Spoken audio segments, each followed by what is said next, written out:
Good morning. What's Morning. going on, guys? How we doing? Happy Thursday, June 11th, and welcome to the Gary Williams Stole My Lawn Furniture program. Brooks, what in God's name are you drinking? What is that beer? Big Juicy Bear Hug? Big Juicy Beer Hug. Goose Island Goose IPA? Island. Huh. Never heard of it. Good can. Tall boy? Nice. Very tall. 9.9% tall boy. Damn, Let's party. you're gonna That's be in dangerous. orbit on the oh man, that's crazy. Dangerous. That's A my lot of number. stuff to talk about today. We've got a incredible Knicks comeback in the NBA Finals last night, which was just insane historically.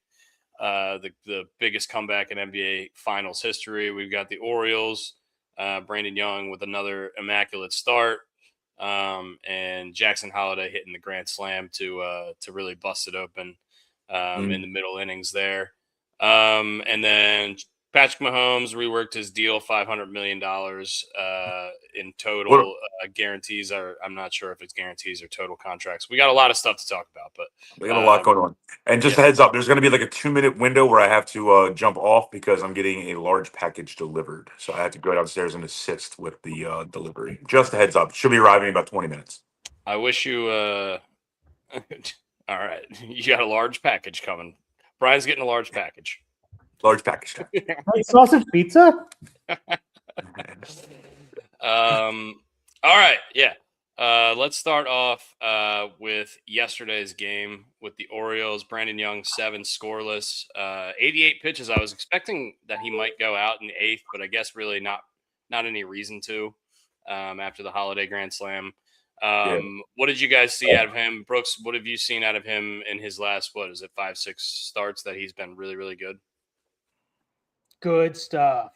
No, his 9.9's hitting. It's already hitting. a lot of good 9.9s. But no, his splitter looked awesome. I mean, that's why he's getting all the ground balls. Just he's working down, and his splitter has awesome movement. I think they said he's taken 5 miles per hour off that pitch or something like that, based on the grip change. So, I mean, all signs point to that, and he's throwing a hell of a lot of strikes. So imagine that. Yeah, really. Yeah, I think he looked really good. He was twirling it. I was at work, so I didn't get to watch like every minute of it, but I did catch quite a bit of it, and he just looks really comfortable out there.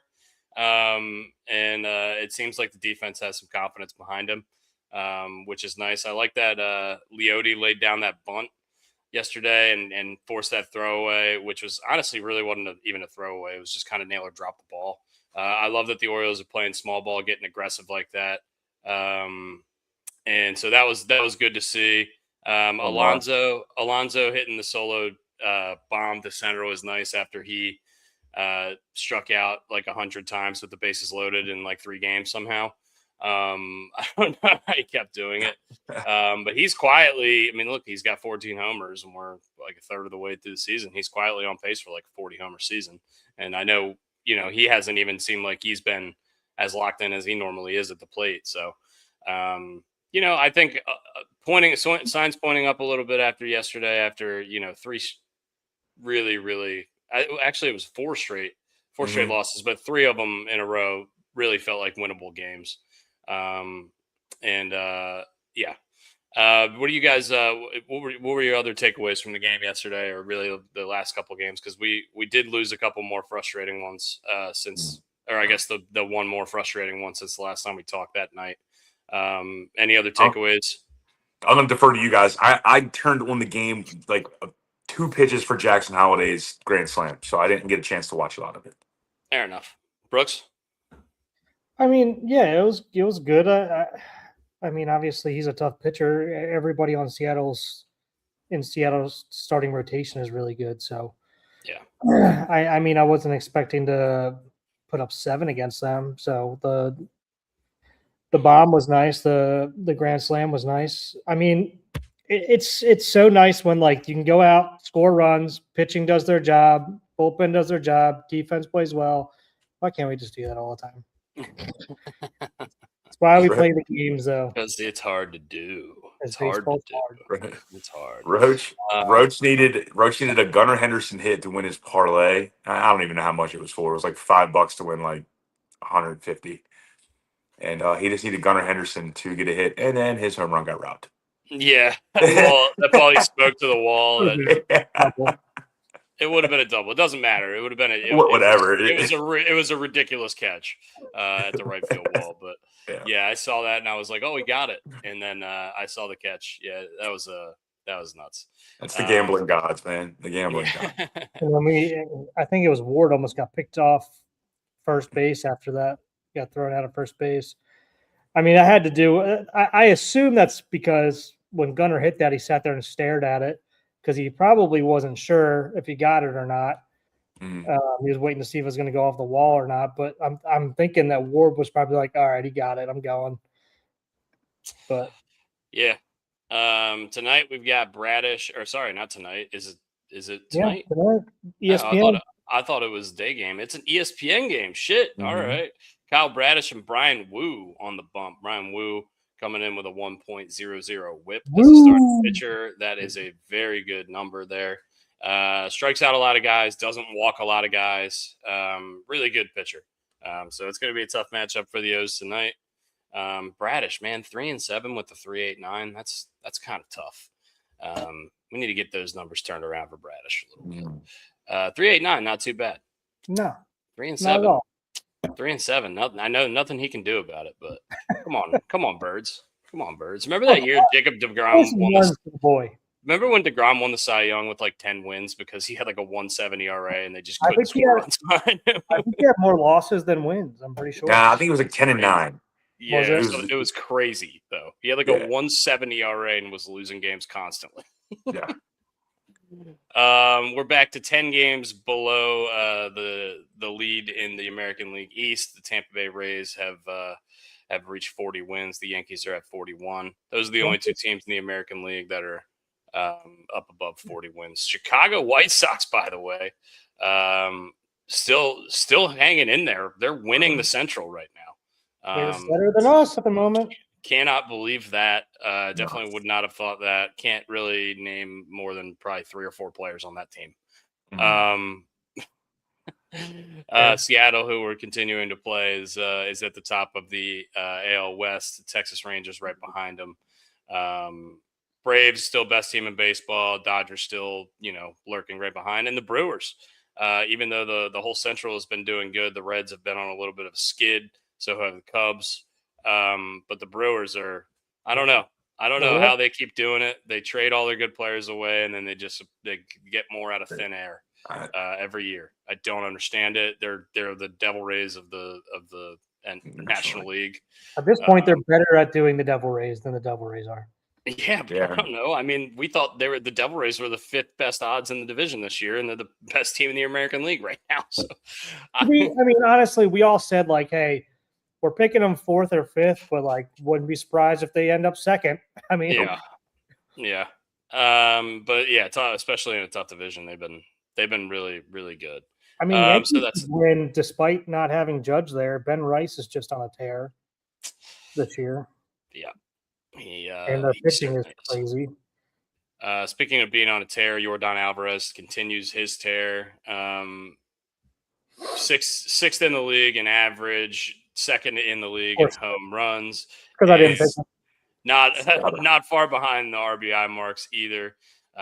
He's got some triple crown sights in his triple crowns in his sights. Maybe we'll see. Who knows? There's a lot of baseball to be played here. Oh yeah. So Mizorowski's continuing to be, looks like the hottest new commodity in baseball. 116 strikeouts in 13 starts. That's insane. Shoo. That's 8 strikeouts a start. Shohei Ohtani has 10 quality starts, and he's also the best hitter in the National League, or one of them. So is that guy good? Some props I wanted to give around the league on milestones. Last night, Max Scherzer got his 3,500th strikeout. Not going to be seeing a lot of dudes doing this anymore with the amount of innings that we I didn't throw know now. Scherzer was pitching yet. But he came off the injured list last night, and he needed, I think, 2 strikeouts. He struck out Kyle Schwarber looking on a changeup, 3,500.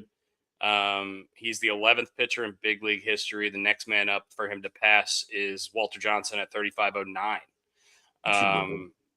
And The big he'll pass sign? that too. So he's So he's going to be in a top 10 strikeouts of all time guy. And, that makes sense to me. 3 Cy Young awards. He's an absolute stud, first ballot Hall of Famer. And one of those guys that when he was in his prime, he was one of those guys that you would want on the mound no matter what, because he's such a fucking dog.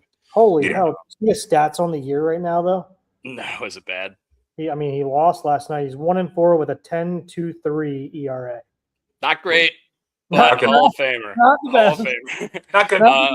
Some more flowers to give around the league for milestones. Freddie Freeman 2 nights ago got his 2,500th hit.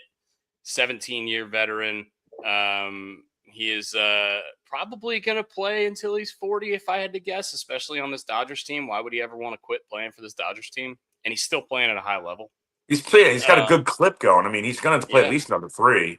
Yeah, so, 2,500 hits. You figure by the end of the year, he'll be around 2,600. That's 3 more 150 hit seasons. That's tough when you're getting up there, but he's hitting 285 this year with 10 homers. He's still doing Freddie Freeman stuff. He's still really, really good. He's gotten MVP votes for 9 straight years, and 10 of the last 12 years, he's gotten at least some MVP votes. It's insane. So he's unbelievable, and hopefully he gets to that 3,000. But even if he doesn't, he's another guy. He's going to go into the Hall of Fame, especially with the 2 World Series home runs that he's hit in the last couple of World Series. What can you say about that guy? So yeah, just shout outs to those guys, the greats of the game. He's the only active player with over 2,500 hits. I guess Machado's probably right behind him, if I had to guess. Yeah, Machado's like 21 and change. Yeah, because we were talking about this the other day. But those are two first ballot Hall of Famers that reached some milestones. So just wanted to shout them out, give some props across the league. O'Neal Cruz broke his hand. That's unfortunate for the Pirates, who I think had a nice little big home run from Spencer Horwitz last night. I saw that on Chuck Haley's Instagram story. But yeah, O'Neal Cruz, that's a blow to them if he's out for any consistent amount of time. Ronald Acuna to the IL with a hamstring strain. Don't like that. He's getting back into being one of the better players in baseball, and he's, those hamstrings, we saw it with Griffey back in the day. It's tough. They'll keep you out for a long time. And they can get a lot worse. Did you guys see the Seth Lugo thing? That was hard to watch. No idea. I have no idea what you're talking about. Took 100. He's a pitcher for the Royals. He took 106-mile-an-hour line drive off the dome yesterday. Tough one to watch. Seems like he's okay. Seems like he's okay. So it's great. But they're doing all the testing and protocol and all that stuff. But he was able to talk to the media and give a little thing saying he was all right. So scary one to watch. From Brandon Nimmo, who they used to be teammates, and then he ran over to him right after he touched first base. Yeah.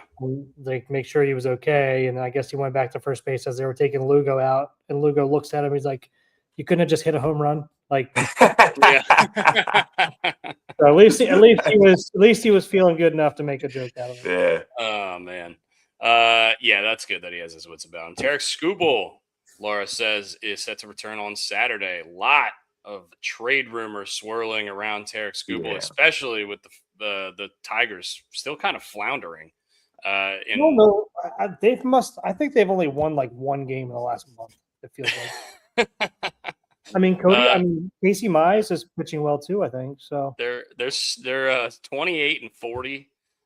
They're tied with the Royals for last in that division, well behind the White Sox and the Guardians. With the Twins lingering there somewhere in the middle. I think there's going to be a lot of sellers in the Central, in the AL Central this year.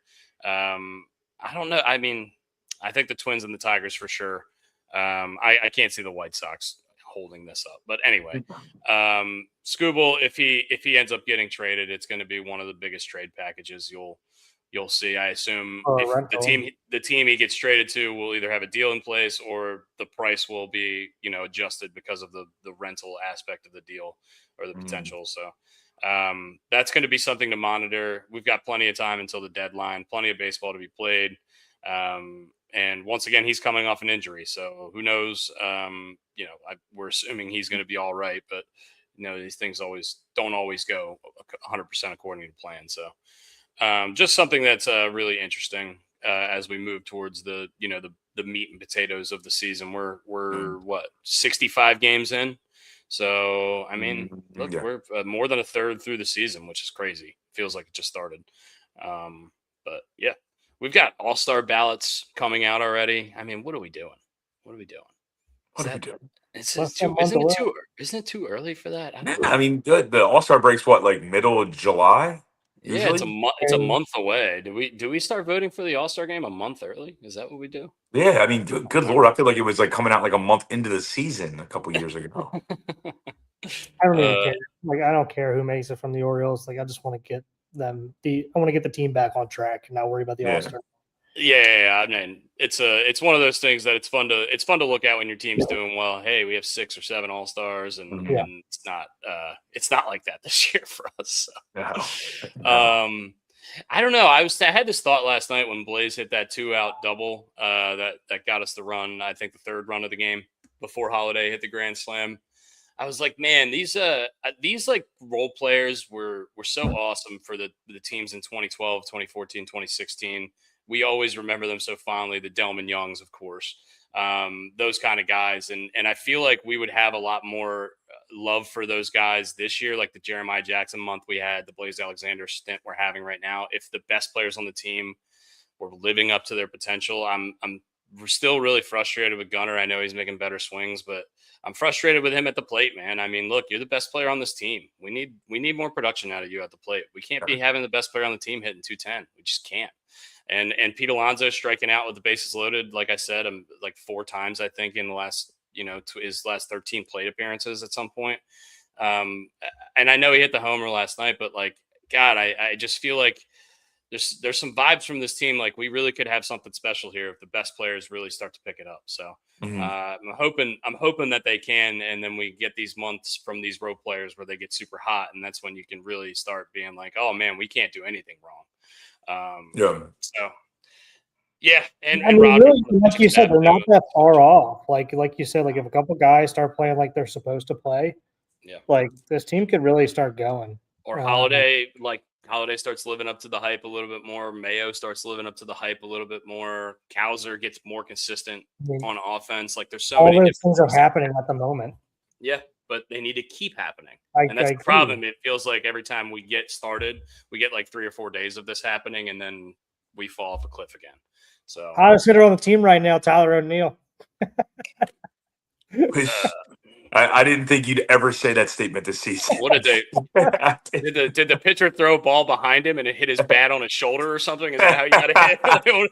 I mean, 3 doubles in the last 2 nights. Good for him. You got to hit on the on deck circle.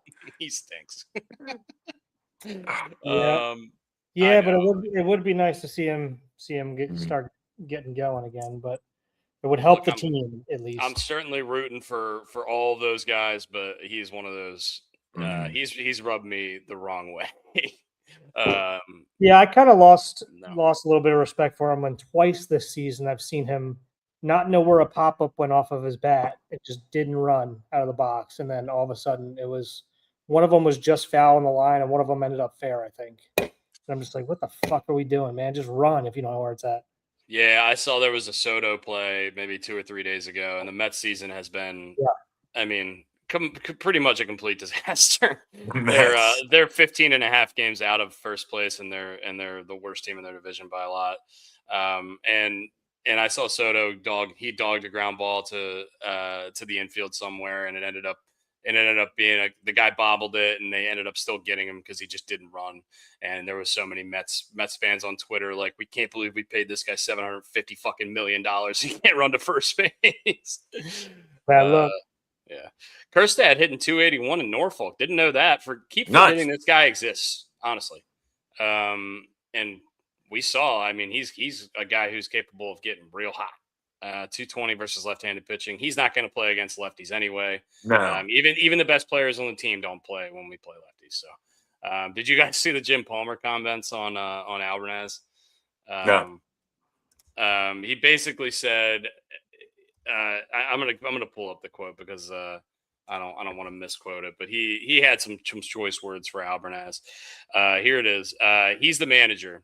He said it's about accountability. He's the one responsible for winning losses. All I know, and I said on Monday night, if you don't play Adley Rushman, you don't play Samuel Basayo, and you're trying to win games, I'm happy. If I'm one of the Mariners pitchers, I'm happy. I'm elated. I'm joyful. I would send him flowers. If he's able to play late in the ball game, I'm surprised he's not in there. That's all. I don't think this is the time when you've lost 4 in a row to teach a lesson to somebody regarding Samuel Basayo and his soft benching or whatever happened. I don't care how young you are. That's just my opinion. Play your best players. I don't hate what Jim Palmer says at all. Look, you've lost 4 games in a row. Your best player is on the bench. I get it. It can frustrate some people, especially, when we're not winning ball games. Anytime you're making these kind of decisions, you're not winning ball games, it's always going to reflect poorly to somebody. But I like how straightforward Jim Palmer was there. He's right. I mean, look, I'm so sick of these lefty versus righty, and I know it's the front office. I'm so sick of this shit.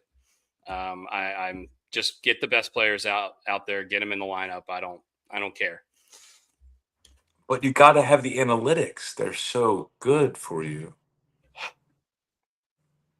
I mean, I think we talked about it last show. When do you stop? Like, when is the sample size? Like, we're looking at the last couple seasons, and it's like, all right, here's what the analytics say, right? But then it's like, all right, we've tried it 50 times. When do you say, like, okay, it's not working anymore? When is the pendulum swung the other way? Like, let's stop. It was working for a while. It worked 2 years ago. It worked. Yeah. Just go with your conscience. And it works for some. It works for some teams better than others. It works for the Brewers. Play this matchup game all the time. The Rays have been doing this matchup thing forever, and it works for them. But it's not. It's not working for us. You have to have a feel for the game, and you have to have a feel for the season. And it's not. This isn't the team that it's going to work on. So. Like, you're 100% correct. Like, you got to have a little bit of you try it. Like, try it. I'm all for it. I'm go for it. If the numbers say that and it works, then fucking do it. But if it doesn't work, then you got to draw a line in the sand and say, okay, it's not going to work with this team, and just be done with it. Yep. Try again next year for a couple weeks. Yeah. I don't even like Anna's anymore. Analytics. You don't like anal anymore? I gave that up for Lent, man. I think Lent is over, dude. I think you're good. Well, Lent in this case is year round, okay? Oh man. All right. Any other baseball stuff or Orioles stuff you guys want to talk about before we move on to some other stuff? Mm-mm. You guys want to talk about Brandon Ayuk doubling down on the dumb comments that he made? What? This guy. Stop. Just stop. Remember Someone take his phone and smash it. We were talking on Tuesday. Like I think I literally said, my quote was, hey, this guy just needs to stop talking. And then like 2 hours later, he kept talking. Hot again. They mad because they stupid, they dumb. They mad they paid me $50 million in 8 months and they voided my guarantees for 2027, and I'm about to be on a new team in 2027. They mad at themselves for real. Bleep acting like they mad at me, but they stupid ass mad at they self. Yeah. What are we? What in God's name? Who does this guy think he is? I mean, look at this guy's Football Reference page. He's had one good season in his career, and he thinks he's fucking Jerry Rice. I mean, who the fuck talks like this? I mean, I don't get it. If I was any other team in the league, every other team in the league, I'd be like, I do not want that. I gotta run downstairs, boys. I'll be right back. Okay. I'd be like, I do not want that guy on my team. I don't want that guy on my team. I don't care if he's good at football. He's a fucking loser. I don't know. I don't think he's going to get signed. I'm so out on Brandon Ayuk. It's not fun. I don't either, but they still owe him all this money because they signed that stupid deal. I don't know. It's crazy. I can't believe he keeps keeps coming up and saying more and more stuff. I mean, once again, just hire a publicist, dude. Like your public, he's got to be so lost. His public perception has got to be so bad, and he has no feel for that, or he seems like he doesn't, or he just doesn't care. Maybe he just doesn't care. I don't know. I guess that's possible. Mahomes gets a rework deal. I don't really understand all this language in this contract. The new money on the deal is worth $239 million, with the total value now at $504 million, extending through 2033 now. The first 4 years are guaranteed at signing. So the 504 would be guaranteed through, or would become guaranteed through, I guess, incentives and other kind of contract, escalators and stuff like that. $64 million per year. But once again, the salary stuff in the NFL, it's incredibly confusing, and they're going to keep kicking the can down the road as much as they can with this contract. So, I mean, I guess good for Patrick Mahomes for signing this, especially coming off the ACL.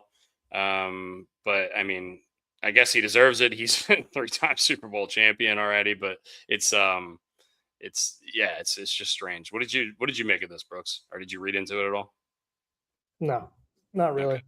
I just thought it was still just the regular thing they keep doing every couple of years, so they don't have to lower the salary cap and keep going. Yeah. I'm back. Yeah, Brian, we just went over quickly the Mahomes deal. Do you have any thoughts on it, or is it something you not really? I saw it was a 2-year extension. I didn't do too much reading on it. I saw the total value of the deal was $505 million, which I know isn't really a true number because it's all about the guaranteed stuff. Yeah. So I just saw it go to 2032, I think. 2033. Okay. Yeah. So I don't know much about it. So if you want to fill me in, and I know you guys repeat yourself. No, it's basically like we basically just had the same conversation. We just think it's basically kicking the can down the road, and the salary cap is fake, and Yeah. Yeah. I saw Burrow reworked his deal a little bit to free up $10 million in cap space.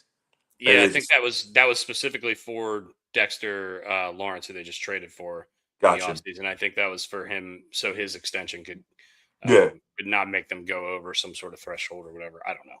But yeah, NFL salary cap is about as confusing as it gets. So if you guys are better or you know more about it, maybe let us know. Because I'm not really 100% sure. I mean, the salary cap gymnastics is that's a weird job. It's like trying to explain people what Super 2 status means in Major League Baseball.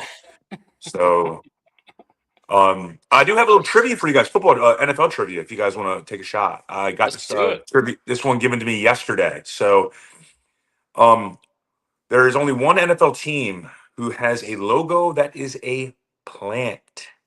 Can you name that team? I thought you were going to ask. I heard a trivia question about the logos on the helmets not being being the mascot and not the actual logo. I think I have a guess. Fire away, buddy. Wait. Saints? The New Orleans Saints, the Florida League. I thought for most of my childhood, I thought it was a banana. like a peeled banana. Peeled off? That's great. I gotta give a shout out to my boy Stephen Brooks. Stephen Brooks gave me that trivia question yesterday or last night, so that was a good one. And he gave me a second one. I'll give you guys a second one. This one is a little tough, and I'll give it to you, and you can think about it throughout the duration of the podcast. Okay. There's only one NFL team that their name, their nickname, is in alphabetical order. What? Their nickname? So they're like Ravens. It's not Ravens. It's not Ravens. Okay, so Ravens would be in alphabetical order. There's one team where their name is in alphabetical order. And take your time, think about it. It's got to be like a shorter name team. This is gonna drive me insane. Like I said, you can think about it throughout the duration of the podcast. It's another Stephen Brooks special. So shout out to Mr. Stephen Brooks and Miss Kelsey. If you're paying attention over there at Pig and Rooster, I think it might be time. So here we go. Yeah, Brian, it's your favorite week of the year, dude. It's the Canadian Open. the freaking RBC. Shut your yapper. Yeah. Actually, we got a good friend, and I think he's been on the podcast one time, just like coming in the background. Mr. Sean Patrick, or his real name is Sean Monahan. He is actually up in Shinnecock. He is part of like the group that puts together like all the hospitality tents, and he's been up in the really? Hamptons for about a week and a half, 2 weeks. Really? Yeah. That's cool. That's going to be, based on everything I'm reading, it's going to be a complete bloodbath. But I feel like I've said that on this podcast a bunch of times, and it didn't end up really turning out that way. I know Aronimink was 9 under was the winner there, and he won by quite a margin. But they're saying like 2 over could be like in play here to win this golf tournament. That's based on how hard the course is going to be playing and the wind that they're going to get in New York. I feel like that's always the U.S. Open. Is like you're like around even par or plus. I remember, I can't remember where it was. It was out in like Seattle, somewhere in Washington. The one that Spieth won, and like the greens, I think Spieth actually said it was like putting on broccoli because the ball would just bounce all over the place when you would putting on broccoli. We'll talk about some tough greens. You should see this broccoli I had for dinner last night. Yeah. And also, how does Shinnecock not have to get rid of all their logos and shit like that? They literally have it's like an Indian. Yeah. As their logo. I don't know. Also, I got a random guess on the alphabetical 49ers. No. 49ERS. I feel like that works. It does, but there are 2 numbers in there. You didn't specify. Do numbers come before letters? If you spell out 49ers, F-O, you're already out of line. No. But I give you credit for trying. I've got it. Who you got? The Buffalo Bills. Buffalo Bills. The Bills. So Bills. Bills. Yes. Yeah, and Randy just came in with a comment as soon as we said it, Buffalo Bills. Who has a mascot of a bill, but was named after a person. Yeah, what's the Bills' name? I hate that I found that out like 2 years ago. It pisses me off. Some guy named Buffalo Bill from fucking like Iowa. Yeah, he was like a frontiersman in the never visited New York, I don't think. There's no vag?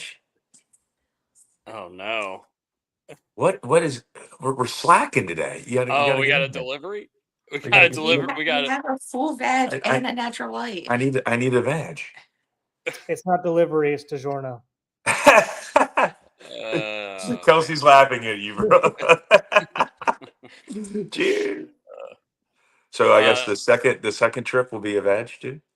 He's getting picky, dude. They're literally bringing him drinks to his house, and he's getting picky on them. Oh man. I had it in my pocket. Take it back. I love the can. The logo is killer on that one. I like it too. I think it's good. They do a hazy beer hug. They do a couple different beer hugs.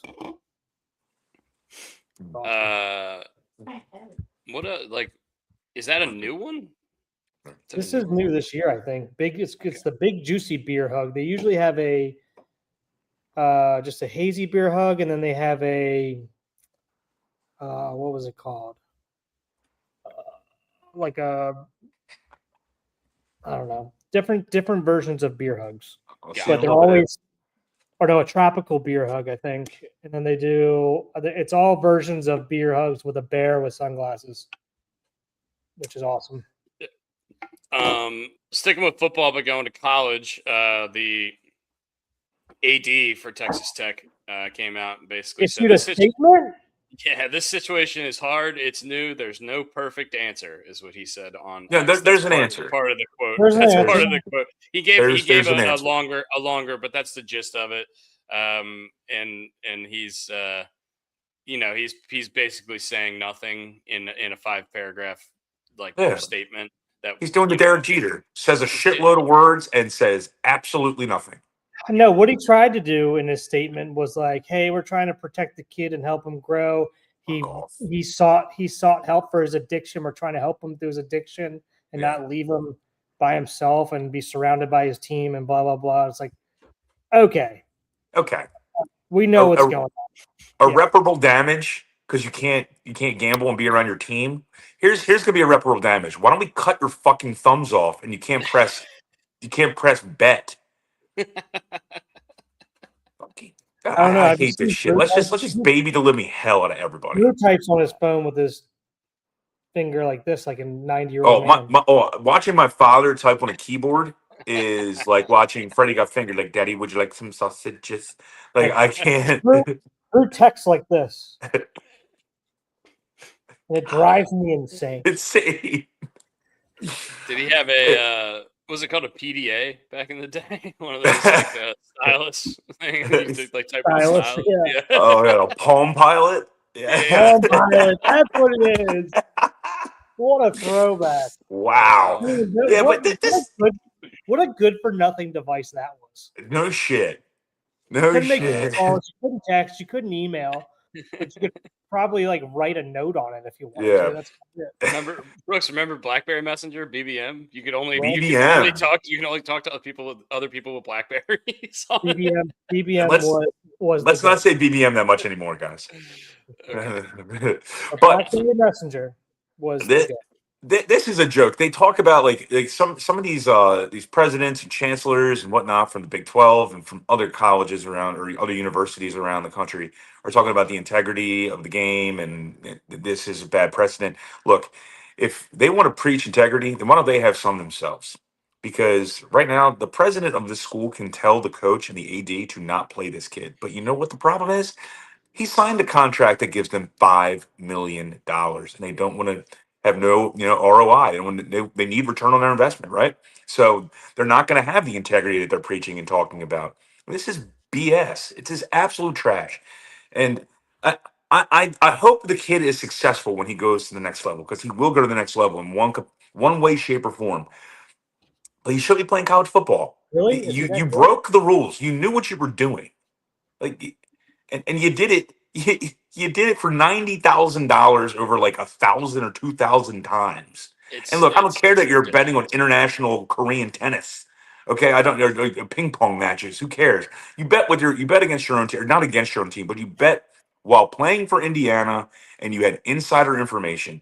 That is, I mean, it doesn't get more cut and dry than this. Yeah, I know, and it's ridiculous that we live in a society that like the overwhelming like I guess sentiment is like, oh, we need to get this guy help. We need to protect this kid. Like this kid I made a don't think decision. so. Like he's an adult. He made a decision. Well, you can Yeah. help him all you want. Don't let him play football. Don't let him play football.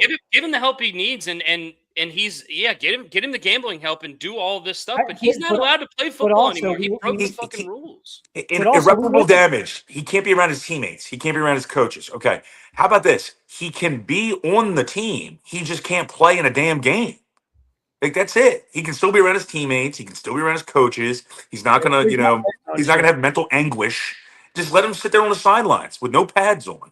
Yeah, I agree with you 100%. I mean, and also I feel like, has there ever been a time that like everybody in the world, country, sport has all been like, no, this is fucked up, and just Texas Tech is the only one saying like, I don't think it's ever been this one-sided. Like, Yeah, usually I agree with you. Usually you'll have like one or like a couple people like defending it a little bit. I haven't heard one person agree with what's going on right now besides Texas Tech. Deshaun to the Browns was a pretty like the Browns are happy about this. Yeah. All right. you caught the tater. You caught us on that one. All right. Yeah. But like when you look back, and I know obviously I'm older than you guys by a few years, but when you look back and you think about like what happened to Terrell Pryor and like Ohio State, they were selling their uniforms for tattoos. Okay, now you're looking at guys who are actually manipulating games and trying to profit from this. So this is like so far more advanced in terms of cheating and like, anything else. Reggie Bush is signing autographs trying to make some money, and he gets his freaking Heisman Trophy stripped away. And these dudes are gambling on games, and we're gonna let them play. Yeah, it's fucking crazy. What are we doing? I bring it up again. The Iowa State punter got suspended for a year because of gambling. This guy, because he's a really good quarterback, has to sit out 2 games against like Abilene Christian and like East Tennessee, Western Northern State some sort of directional school. It's got 6 other names in it. Because he's really good, he gets a hall pass. It's bullshit. And honestly, I mean, I'll be the one to say I think the penalty should be more than a year in college athletics. I agree. I mean, that's bullshit. You can't do that You shit. can't play in college anymore. You're banned from the No. NCAA. Go play for an NAIA school. Go play for the CFL. Go do something else. And you know what? Good. And look, the NCAA has no legs to stand on. They're basically 4 letters, and they have no legs. I have no legs. They actually stood up for themselves, and then they had this, I'm not going to call the judge stupid because obviously it's an educated individual, but this is outlandish. Biased, you can call him biased. A little bit of bias. Yeah.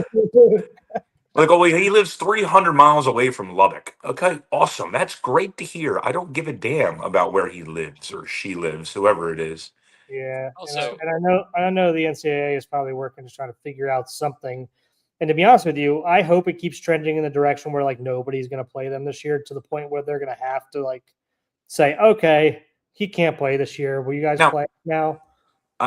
I agree with you, Brooks. I hope that is the case where some of these schools do not play Texas Tech. Now, what I do not like is I believe it might have been Oklahoma State, so they're not going to play Texas Tech in any sports.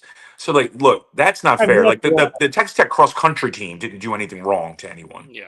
Like, that's foolish. Yeah, and they'll probably go back on that. They're not going to be doing that, but yeah, they can't cancel the contract because of a gambling issue. I said this on the last pod. I don't know what the language of the contract is. This is why because like the contracts aren't public or anything like that. Because usually in football they have to be uploaded to the Players Association, so you can get them at some point, or you can get the wording at some point. Yeah, this is just so off the rails. I don't think they get uploaded anywhere, so nobody knows really what's in these fucking contracts. There's no governing anything. There's no governing body, and don't tell me the NCAA is a governing body because you just watched it get fucking kicked in the dick by a judge in Lubbock. I mean, in that you just brought that up. This might even be a bigger story for like the future. This might be the tipping point where just to say the NCAA no longer has any power over the Power 5 schools anymore. They in all honesty, I mean, once again, I'm actually standing up for the NCAA, which is bizarro world because I think they're an absolute figurehead, shadow figure in the background that's just sitting there with a pen. Oh, I hate them, but they're right here. I mean, they were absolutely right, and they need collective bargaining, but that would make them that would have to you would have these schools now have to say, all right, these are employees, these are not students. When you do collective bargaining like that, hence what you see with the NFL and Major League Baseball and all that stuff, and then they'd be able to unionize. But I mean, how do you have like a commissioner when there's so much turnover in college sports all the time? Because you graduate. The commissioner has no power because in most cases the commissioner of the conference themselves would probably have more power, or in this case outside law, the law has more say here. I don't know. Also, and I know this is a boring topic for a majority of people, but this is something that like is very important because college sports have become professional sports. I mean, the next 5 to 10 years of college sports are going to be completely different based on how this kind of stuff goes. Well, and if this stands, like this is going to be, like you said, like this is going to be precedent. We're going to look back. It's not going to be. I just don't think this is ever going to be allowed again. Like, there's no way they can allow this to happen again. Can you imagine how stupid you feel if you're a university who's self-reported violations at this point? Like, okay, why did we self-report our violations and suspend our coach for I'm making up something random, like for 2 months or 2 games. I mean, why not just like get caught and then we just get a temporary injunction and not have to worry about it? They probably got caught and they said, okay, if you come out and do this, we won't bring it to the public like we found it. We'll make you guys look good in the press. I still bring this. This is the one that I bring up, and I brought it up probably the first year we did this podcast. And once again, going back to like how stupid things were back in the old days. God, Rick Majerus, who was the head coach of the Utah basketball team, Keith Van Horn, if you remember that name, basketball player. Oh yeah. One of his parents passed away, and Rick Majerus took him out to breakfast and bought him a bagel with cream cheese. when Rick Majerus, did his expense report, the NCAA popped him and suspended him for 6 games or something like that, or 10 games for buying a kid breakfast for Our losing a base- family member. This Our baseball fucktard team? is betting on, he's betting on high lie. All right. So I can't, it's frustrating. Our baseball team, my college team that I played on, was suspended for or sanctioned for however many years before I got there. Not while I was there, but because the 2 previous coaches before that gave out like T-shirts or something Mhm. to like people at a camp, and they got sanctioned for it. Like they couldn't have any scholarships. That's How and Number one, T-shirts. The how do baseball. people find out about this? Number one. Number two, like, what? What are we doing? Why? In the words of How Taylor do- Twellman, what are we doing? What are we What doing? are we doing? Probably Like, pissed. I mean, how do people find out about it? He probably pissed somebody off who knows about the situation, then went up the chain. it's insane. Also, going back just a little bit ago, Brian said like there was like a board member, or like a chancellor of the Big 12. I feel Mhm. like chancellor should be a title reserved for like a high-ranking government official or something like that. I don't know if we need to be talking about Big 12 Oh, employees as chancellors. official. Chancellors. It's official. Scooble is back Saturday. Oh yeah, Mm. Scooble back Just Saturday. Detroit Mm. Tigers. The Detroit Tigers just posted a awesome picture of him pitching, and it just says "Guess who's back?" ? And then with the date against Cleveland. Nice. And to put if I can, to put a bow on this Sorsby thing, let the conferences police themselves. Like the Big 12 commissioner, I forget his name. I think it might be Busby. Busby. He should I don't know, but either way, the Big 12 commissioner should be like, hey, Texas Tech, that kid doesn't play. Period. He don't play. Brett Yormark. You're back. All right. So then Busby, I think, used to be nice. That's sick, by the way. I think that's pretty cool. That's pretty Oh, sick. yeah, that is cool. Hell yeah. Yeah, let the conferences police themselves. Brian, Anyway. you said you had a draft for us today. Do you want to do that now, or do you? I never really got around to getting one. Oh, okay, nice. There you go. Perfect. I had it, and then it was debunked by somebody, so don't worry about it. Okay. You know what? I want to. I was told it sucked, so I'm gonna leave it. Fuck them. I want to. I wanted to go with best landmarks, but yeah, something dumb. That's like city landmarks. I mean, that's not that bad. You know what I want to do? I want to do like an Ask Brian segment. Like we ask him like, "Are you smarter than a 5th grader?" questions. And I would love this. I would love this. like the Bob Does Sports ones that they do. Like 3 times 3 is 6. Like that's not true, obviously. No, but it would be like the state capital of whatever. Or Yeah. That would be great. I would love that stuff. It's amazing how much you forget. Like, because when I would watch it, Are You Smarter Than a 5th Grader stuff? Oh man, I felt so dumb. Let me go to their page and see what was a good one recently. And we'll ask you it. I'm gonna get it wrong. I'm not even taking any pride in this. I'm gonna get it wrong. But I mean, you used to be a substitute teacher or a teacher. I was a teacher. If I was a substitute for 2 full years, then that was really weird. It's a long substitution.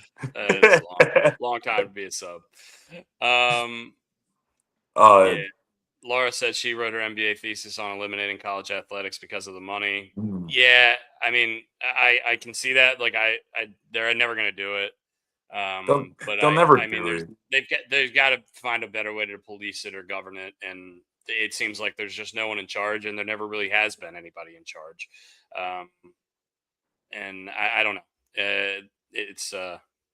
I say it all the time. The answer is money, and then you forget what the question was, and that's really what it comes down to. And you're not going to find anyone else that wants to actually police this stuff while the money keeps rolling in like this, and you never go backwards. So when you have 12-team college football playoff, you're not going back to 4. And what are we doing? We're trying to go to 16 or 24. It's crazy. Yeah. Dusty, do you have a question you could ask him, you think? because I have one in my head that I've just been asking some of our friends recently because my When wife. was the War of 1812? It was in 1812. We were doing trivia the other day, deciding can you name capitals, like state capitals. Okay, I actually have a good right. one here. I'm nervous. I'm actually nervous. We'll play this song.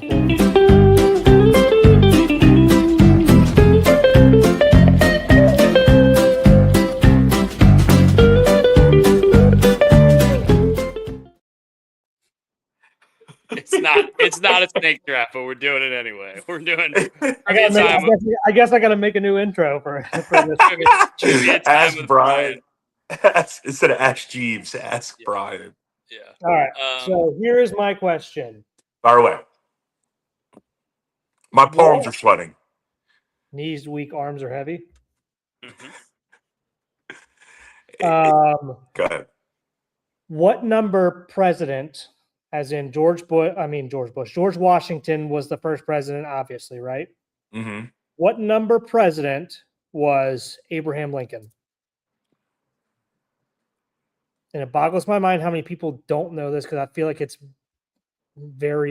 everybody knows this. 13th. Ooh, Closer than I expected. close. Yeah. 16. Right? 16. Great Price is Right answer. Yeah. Great 16. Price. There's so many people because I feel like growing up near it's right there, yeah. We kind of know a lot more about our history. It feels like than people do in the Midwest. And when I ask it out here, because there's some Abraham Lincoln history out here, I thought they would know it, and they're like, I mean, they guess like the second, third, fourth, fifth. They're like just John Quincy Adams, Thomas Jefferson was third, Quincy Adams was second, or John Adams, then Quincy Adams. Quincy Adams was fourth or fifth. Fourth, fifth, yeah. I'm pretty good with presidential knowledge. Like old Hickory, Andrew Jackson's my favorite. Oh, Stephen Brooks. Another shout out to Stephen Brooks. What is the only current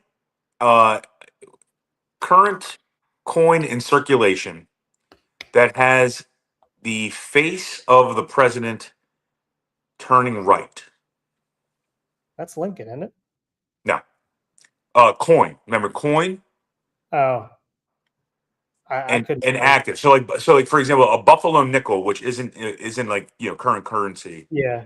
It does have one going right. I forget who the person is, but there's current coin. It is the penny. Idea.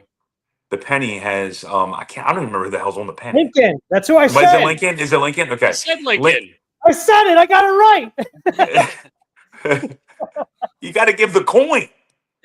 He said Lincoln. You know what Lincoln's on? It's the penny. Apparently. All right. Here we go. All right. Since we're doing dumbass trivia because we're asking you the morons. questions. This is who's on the dime? Who's on the dime? Thomas Jefferson. No, it's somebody obscure. There's a bridge. There's a bridge in Maryland and Virginia named after this person. The Chesapeake Bay Bridge. Well, that would be one hell of a name. Dude, I know this trivia question. And on this bridge, Hamilton. No. And on this bridge, there actually is a coin, and it's enormous. Because it's like this is the other trivia question I used to know, and I can't think of it now. But it's like that and Ben Franklin. Like what? It's like there's non-presidents on only a couple pieces of currency, and this Alexander Hamilton is one of them. Yeah. Yeah. But the answer to that question is Woodrow Wilson, the Woodrow Wilson Bridge, which goes. And there is a dime that is like the size of my house, on the bridge, and it's actually a real piece of currency. Now it probably weighs that like my house. You could use it as 10 cents. Yeah, you walk in I'd be worth a little bit more. Yeah. Is this $1 million cents? All right, Brian, I have a question for you. Fire away. And I'm going to make it easier for you. I'm going to have you, there's 7 answers. I'm going to have you name at least 4. Okay? There are 7 countries in the world that end with Stan. Can you name them? Afghanistan, 1. Kazakhstan. 2. Ooh. Ooh. I can name one other one off the top of my head. Almost all of them. Actually, all of them are in Asia. Most Wait, of who them are in the same general area. Who did he say? Who did he say so far? Afghanistan and Kazakhstan. Okay, I got 2 more. I got 2 more. Okay. All right, go for it. Go for it, Brooksy. No, you got a name. I'm almost tapping out on this one. Damn. No more stands? No flat Stanleys? I know Stan the mailman, but What's that guy doing? we went to a concert together a little while ago. He's actually my mailman. All right. I think we're tapping out here, Bri. What you got? Tapping out. All right. I mean, Brooks. Pakistan's an easy one. Pakistan. Oh, come on, Brian. My other one that I had in my head was Uzbekistan.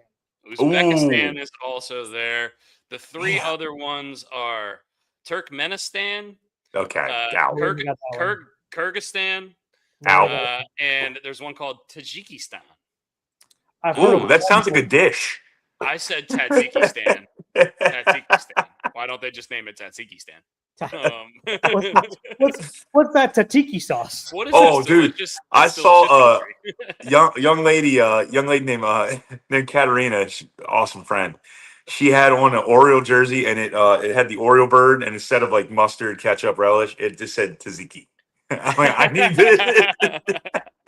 Love that. She's Greek. She's Greek. She's awesome. She's great.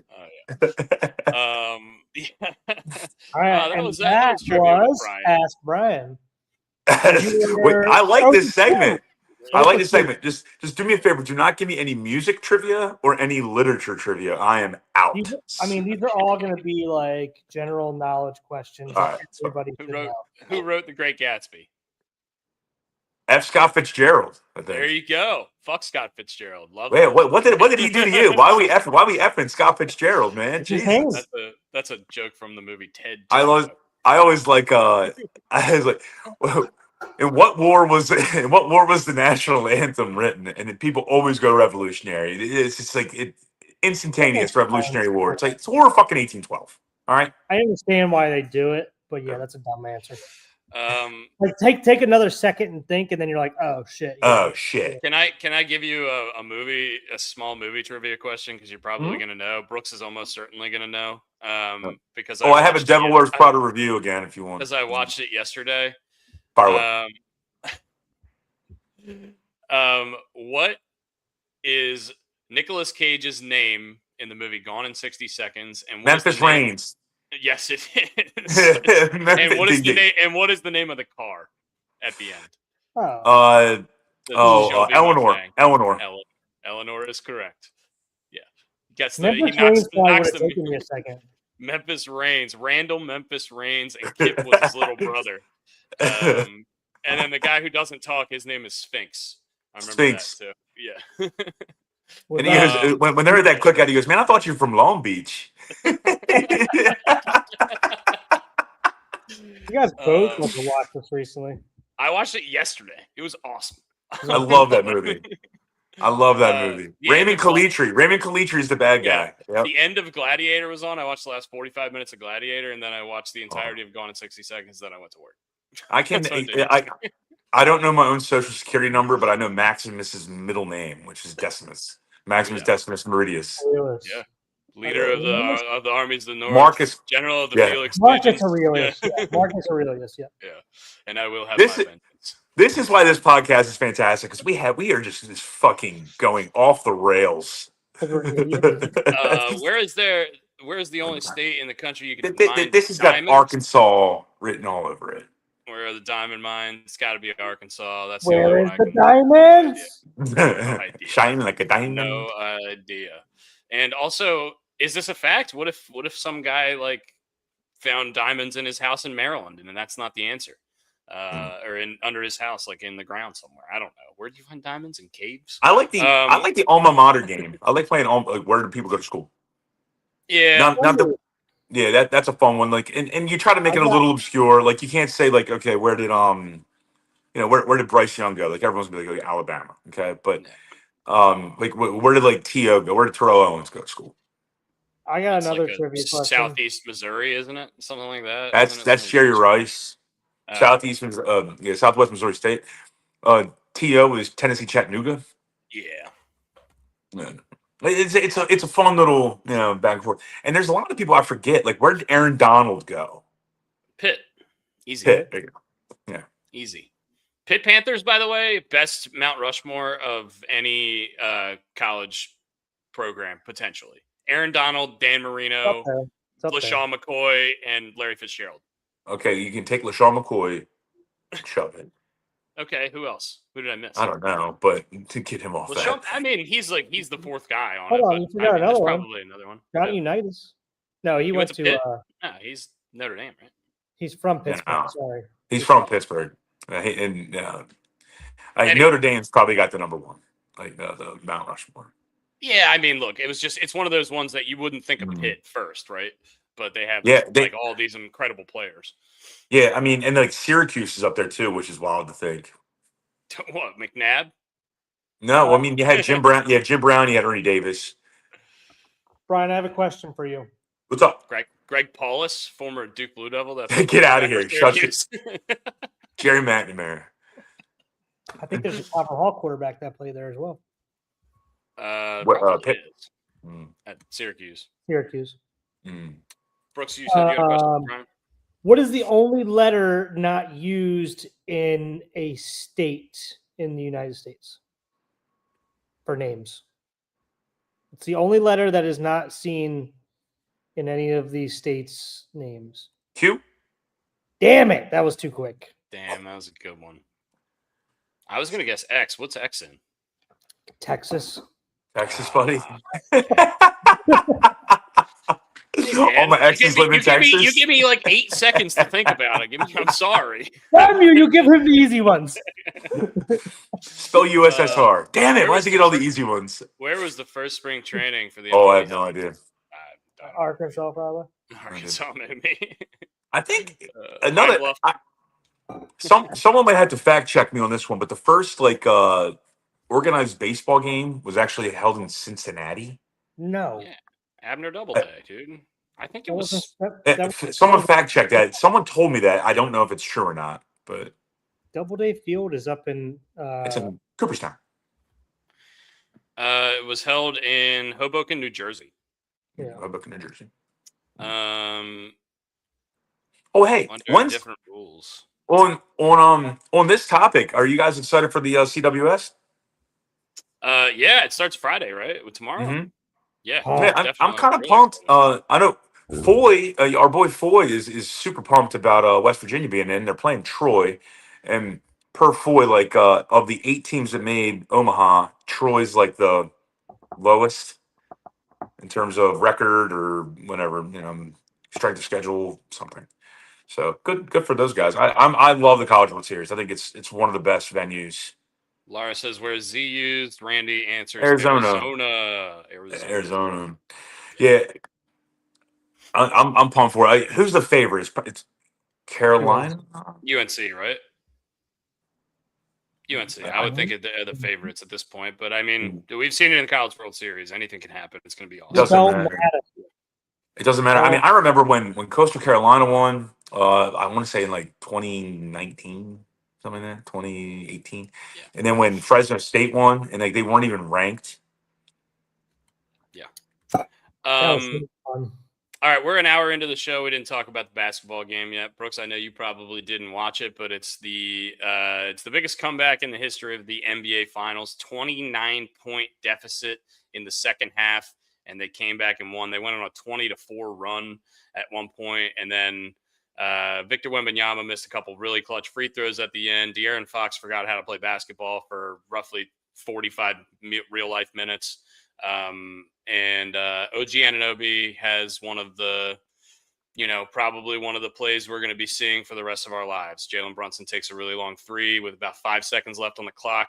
It bounces off the rim, and OG Anunoby flies in from the free throw line and tips it in with 1 second left, and the Knicks win the game. Unbelievable. The crowd was unfucking It was like watching Stone Cold come out at a WWE. It was unhinged. Insane. It was unhinged. Insane. There was an out of bounds ball. I think it's it might have been Vassal or Castle. I know that rhymes, not intentionally. At the very last play, are you talking about? Nah, it was like it was near the last play though. This is in the last minute of the game. He's dribbling and he steps out of bounds. Either he dribbles out of bounds or his foot goes out of bounds. And there's literally a fan. I don't know, some guy who probably makes millions of dollars. He's sitting courtside. And he is next to the player pointing at his foot. Like, that's how insane that environment is. It's like it's like a steel cage match with a hoop. It was the last. I can't describe to you why. I mean, I wasn't there obviously, but watching that last 4 minutes of that game on television was like a fever dream. Like I said, it was like watching a Royal Rumble with Stone Cold, The Rock, and The Undertaker came out back to back to back. It was like the crowd was. I've never seen a crowd so hot for a game. Certainly a professional basketball game in my life. You've definitely seen stuff like that in college. There were celebrities everywhere. Larry David and Jerry Seinfeld were sitting right next to frickin' the SVU lady and Taylor Swift, and Chalamet and Kylie Jenner were on the other side. And everyone was there. It was crazy, but the crowd was just unbelievably into it. And they kept on showing like different bars and different scenes from around New York that were just going absolutely ape shit. But going back to the game, I mean, if you're the Spurs, I mean, that's just brutal. I know it's a young team. Their best 3 players are all under the age of 22 years old. The Knicks have a better, more of a veteran team. The veteran player on the Spurs is De'Aaron Fox, who, by the way, was the clutch player of the year and completely is the reason they lost this game in the second half. Was absolutely abysmal. Actually got the ball with 8 seconds left on a fast break with the Spurs up 1 point with 8 seconds left. And then he goes to the hole instead of dribbling out the clock and getting fouled, and he gets fucking stuffed. And that's the only reason the Knicks had a chance to win this game. And that's like one of like 15 boneheaded things he did in the second half. And I don't want to keep shitting on him, but he was really the reason. And Wemby missed 2 really clutch free throws with like 30 seconds left. But the arena was loud. I don't like bringing up money as a reason that players should play better. But De'Aaron Fox is going to request $50 million in his new contract per year. Yeah. You got to be a little bit smarter. Yeah. Yeah. And especially in second, your moniker, okay, OG and Nobi, who played at Indiana. Yeah. Speaking of the alma mater game, when I hear people be like, man, this nobody, he makes $39 million a year. And they traded like 3 first-round picks to get him. It's not like he was nobody. If he's a nobody, he's almost making $40 million a year. He's making as much as Patrick Mahomes. Yeah, just because he's like the 4th best player on the Knicks doesn't mean he's a nobody. He's a really, you can't really spell OG. Like, shut up. Yeah. God, but his sports. And he was great the whole night. I think he had 33 points, and he was in the corner. He was just sitting in the corner the whole game and just waiting. Brunson was penetrating and just kicking it out, and he made every single one of them. Felt like, I mean, Wemby was unbelievable. The 2 free throws down the stretch, that's tough. Look, you missed 2 straight free throws to take the lead. I get it. I mean, if you've ever, I mean, every one of us. Did you play basketball growing up, Brian? We've taken. Yeah, I played in high school. You've taken a free throw that had some real it mattered for the game. And I mean, that's to the utmost level. It's the loudest crowd you're ever going to be in front of in the most famous building in the world, and playing a team that hasn't won in 50 years. Like that's as tough a free throw as you're going to make. And he misses them both. And I feel for the kid, but he's 22 years old. He's going to have plenty more opportunities. Well, I hope he doesn't take this as like hey, this was my fault, but maybe he does do that. And maybe that fires him up for next year even more, and he works harder. I'm gonna disagree with you on one thing. Look, Dan Marino thought he was going to get back to the Super Bowl after his second year being in the Super Bowl, getting blown out. Yeah. He never got back. Yeah. I'm not saying that the Spurs are doomed like the Dolphins were under Dan Marino, but you're there. It's time to win, right? So you have to focus on that. You're already there. It takes a lot to get to where they are now, and they should be very proud of what the Spurs should be very proud of what they've done this year. But you're also watching the growing pains of a young team live and in person and on the biggest stage. Good for the Knicks too. And I fear for that fucking city. Oh my Win God. or lose, I fear for that city. It's going to be bad either way, right? There's no way they're going to lose at this point, right? Knock on wood if you're a It's still Knicks fan. possible. But I watched the I Cavs beat the Warriors when they were down 3-1. So I put in a wager for the Knicks money line last night before the game started at -135 were the odds. Miss And Kelsey, it might be that time, by the way. Might be that time, Miss Kelsey. at halftime they were down, I think 26, and I Mm. was like, all right, this game's over, whatever. I kept it on. I was just kind of playing on my phone, and then I looked up and I'm like, oh, it's only 15 points. Oh shit, it's 10 points. And then I started really locking into it. But I had a buddy that texted in our group chat like at halftime. He was like, put $5 on the Knicks money line. He did it. He did it like 3 different times. I think he put $15 in total and came out with like $500 or something like that. It was ridiculous because they were down 26 points in the NBA Finals. Like nobody's gonna fucking win that game. Kelsey is on point right now. She just shit. I'm like there's like a 10-second delay between here and Pig. Yeah. She might have already been on her way over. Oh, she had to have been, right? She had to have been. She goes, I was. She's coming up the stairs right now. I was. All right, it was nice. I've got NBA news. You got NBA news? I know. Are you guys what? You want to get in there? No. Do you want to know what I know about the NBA right now? How to spell it? You know? That might be it. But Josh McRoberts just sued the town of the Zionsville counselor. Thank you, Kelsey. Why? Here in Zionsville over some real estate stuff with his grandmother or something like that. But I just thought, I was like, Josh McRoberts. I just heard about that yesterday. I got NBA news from Carmel High School. Josh McRoberts. Didn't know that. Didn't know that. Brooks is so proud of himself for having NBA news. He's about to drink a water with a cap on, I think. Yeah. So anyway, I know we don't talk a ton of basketball on this program, but that was ridiculous last night. I watched pretty much the whole game. Josh McRoberts. The old Josh McRoberts conversation, classic. But no, it's one of the, in terms of the NBA Finals, it's one of the top 3 or 4 NBA Finals games of all time. If it was to actually win the championship, so you remember the Michael Jordan one, where him and Brian Russell against the Jazz.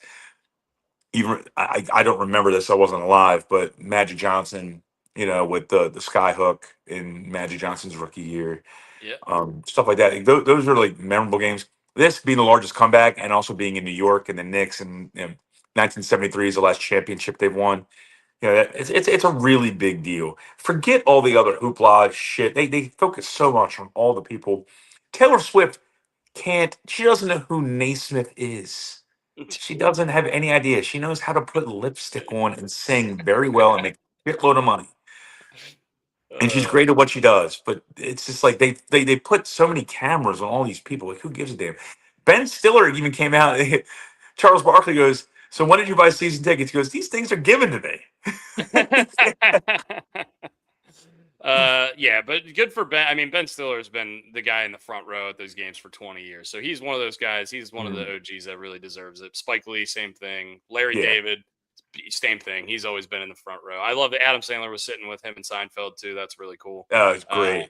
That would be awesome to see them 3 in a project together at some point, but that's probably never going to happen. Never gonna happen. We're well past that happening, I would think. But unfortunate too for the Spurs, who actually they had 1 second on the clock after that OG Anunoby tip, and they had Castle. They ran a play where everyone thought Wemby was going to go to the hoop and they were going to do the alley-oop thing because they only had 1 second left, and they bait and switched the Knicks like crazy. But credit to the Knicks, Karl Anthony Towns was on the inbounder and got a finger on the pass because Castle had a easy layup to win the game if they would have gotten that pass in. I would have loved to have seen Greg Popovich's face the fourth quarter. Man, can't imagine he had to be just beating his own television with a baseball bat. Can't imagine. But yeah, congrats to the Knicks who go up 3-1 now. They're going to go back to San Antonio for Game 5, and then Knicks, and then Spurs if they need to go to Game 7 in that order. I've been saying Knicks in 6 for a few weeks. It looks pretty good right now. We'll see what happens. Anything can happen in this. And look, I'll say this: if the Spurs win, I guess the game's tomorrow. I would assume. They usually have 2 days off when they travel, but they might only have one. I'm not sure. Whenever the next game is, if the Spurs win that game and you go back to Madison Square Garden, all the pressure's on the Knicks. Oh yeah, for sure. You can't lose. You can't lose in the Garden. It's on Saturday. Yeah, Saturday night. You can't lose. So if Spurs happen to win the next game, you can't lose in the Garden. You lose in the Garden, you're going back to San Antonio, and that's going to be a raucous crowd. So, and I know right now home court advantage really hasn't meant that much, but it's a lot of pressure on the Knicks. So I just looked up the schedule. It's Saturday, Tuesday, Friday would be the games. So Saturday game 5 is in San Antonio. The lowest ticket price on ESPN is $1,640. The Tuesday game, the game 6 in New York, $7,000 tickets as low as. Guess the number. $7,800. Brooks. $9,000. $11,486 is the cheapest ticket that you can get on Vivid price. Seats, which is the ESPN ticketing thing. Now, I understand that the price of tickets will go down as the game gets closer, but that's still absurd. Bananas. All right. Now we have to talk about. There's a little big thing that starts today, if you guys know, and trivia question for you guys. The Canadian big thing.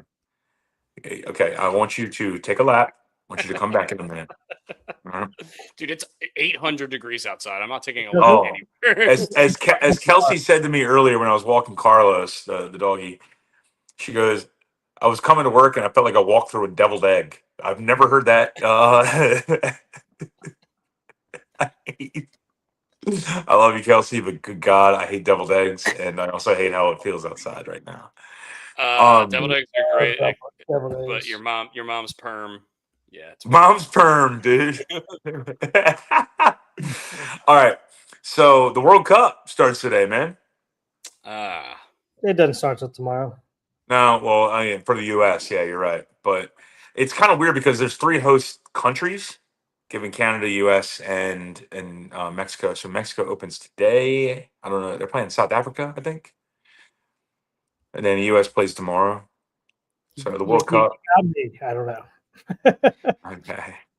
I know we're not big soccer guys, but I am a U.S. citizen and I love my country. So I will root for the U.S. and I will watch every single game. And dude, some of the hoopla around these friendlies, these lead-up games, because all the teams now are in their respective country that they're going to be playing their initial game in. And how about Auburn, Alabama, hosting? I mean, what a classic matchup of was it Iceland versus Argentina or something? It was something dumb. They sold out the stadium. And it's like 80,000 people. I mean, it's the World Cup, dude. It's going to sell out for sure. I get it. I'm not a soccer guy at all. I watch the U.S. games. I think the odds for the U.S. to be in like the Sweet 16 at the end, like one of the best, the tournament at the end. The knockout stage. They're favored to get through there. Yeah, because they expanded the field, so there's more teams. There's like 16 more teams than normal. So now 32 teams move on to the knockout stage. Yeah. So the U.S. are favored to at least win one knockout stage game in the round of 32. Which is crazy. I don't know about all that, but I don't know anything about soccer. I don't watch it. I can't pretend to know. I just know the history of the U.S. in soccer is not great.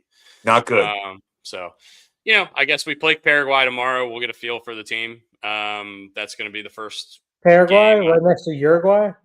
Yeah, next to Kazakhstan and Turkestan and Tajikistan. Yeah, how many? Can you name any other Guai countries? Guai. Only 2 on there, right there. I didn't know Paraguay was. It is right next to Uruguay too. Yeah. There's a great bet on. We're not publicizing DraftKings or anything like that, but I did see there's a great bet on DraftKings.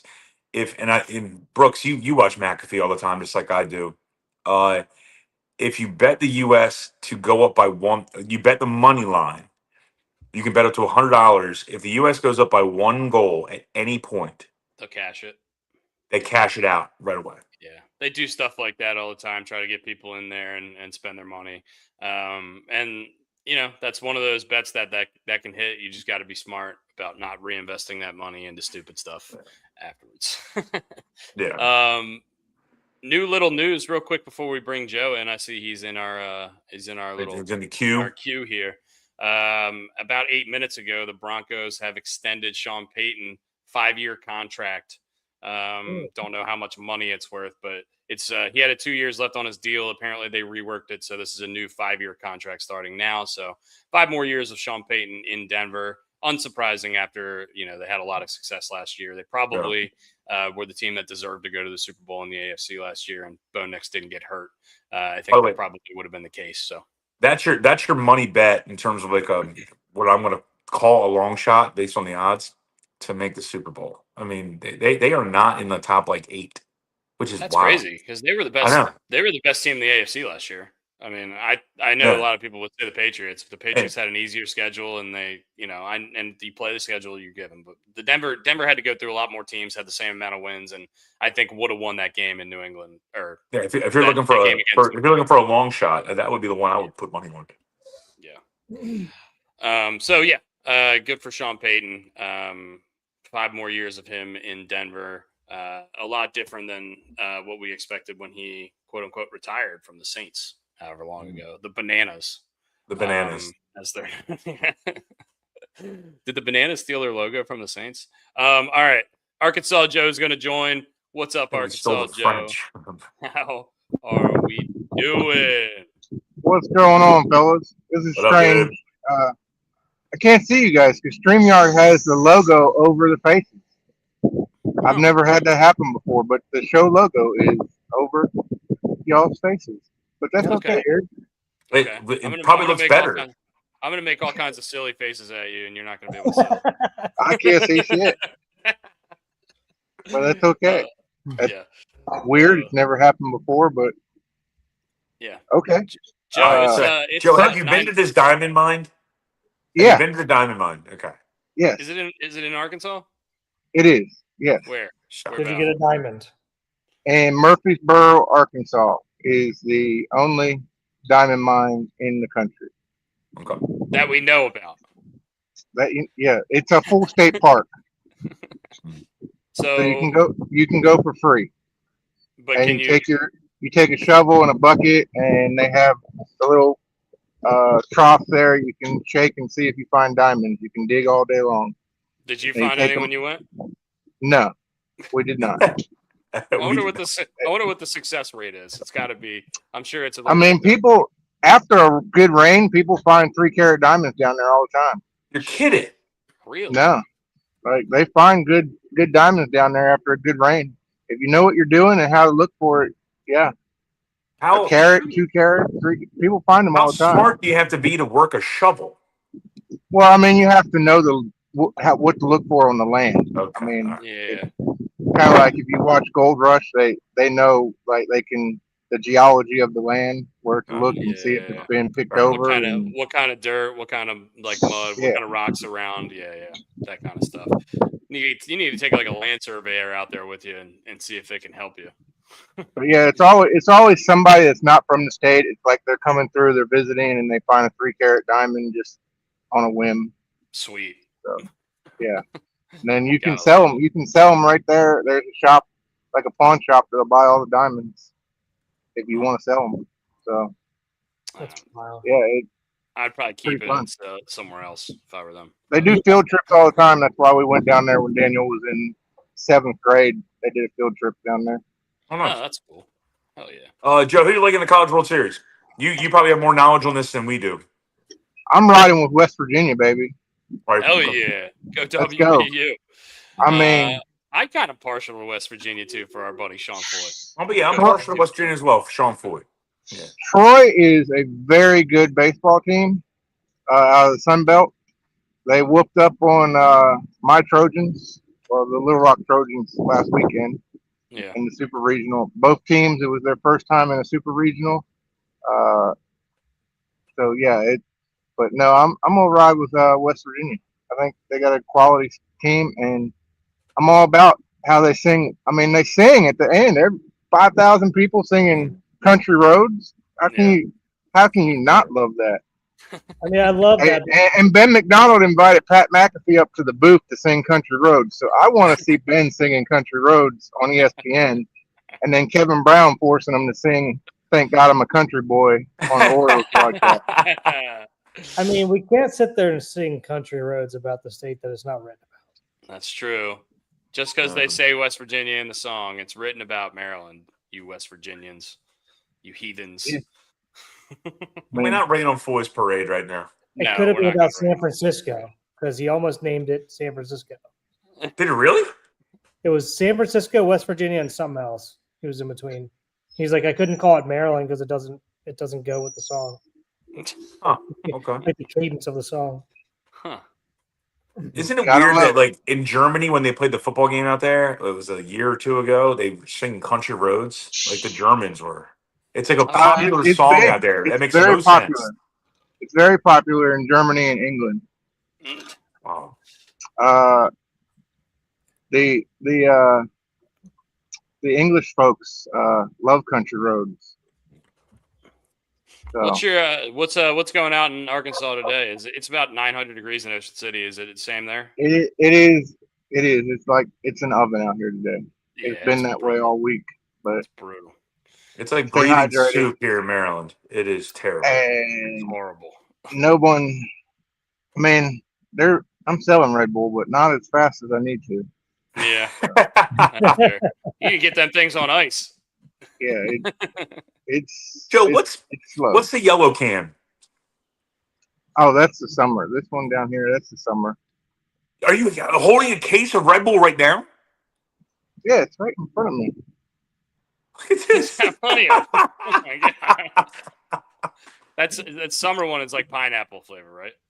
It's lime. Lime? Man's cracking one. Boom! Look at this. There's product placement. Why is it yellow if it's lime?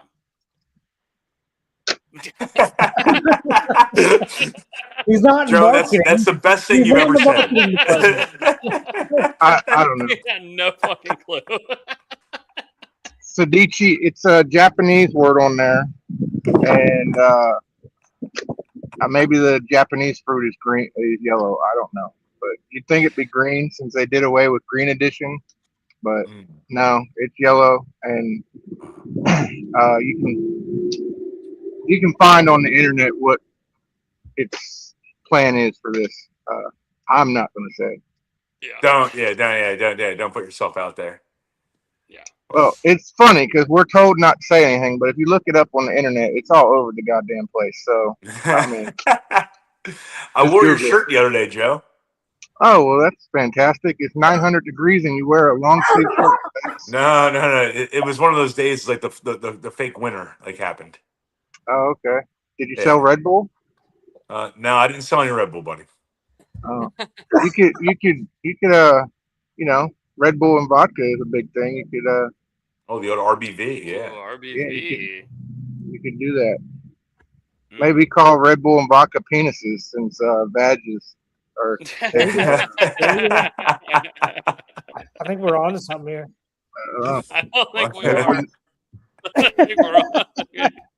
I don't think it would sell very well. Maybe it would. No, we get sponsored by Pornhub or something. It depends on what bars. Yeah, good point. Good point there, Brooks. But yeah, the first spring training was in fact in Hot Springs as well. Okay. Yeah. I figured when you were giving us this like geography based trivia that it was going to be Arkansas related. There's a whole trail down there that you can listen to the audio through your phone and where they played, who was down there, everything about how they interacted with Al Capone and the gangsters. Wow, pretty interesting stuff. Huh. And they have a festival. They have a festival every year in August. I think it's the first or second week in August. They bring in retired baseball players, have a huge card show. Signings, and I think they play like a 13U woodbat tournament or something down there. So Joe sent me Joe sent me something on social media about the bathtub races.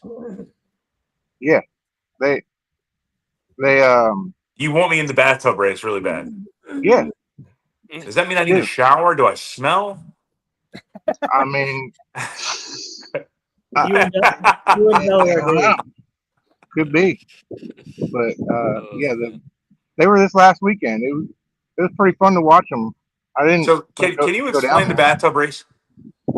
You basically they build a tub, and it's like 6 blocks. There's obstacles, so you go around 4 different obstacles, and a certain amount of water has to be left in the tub when you're done.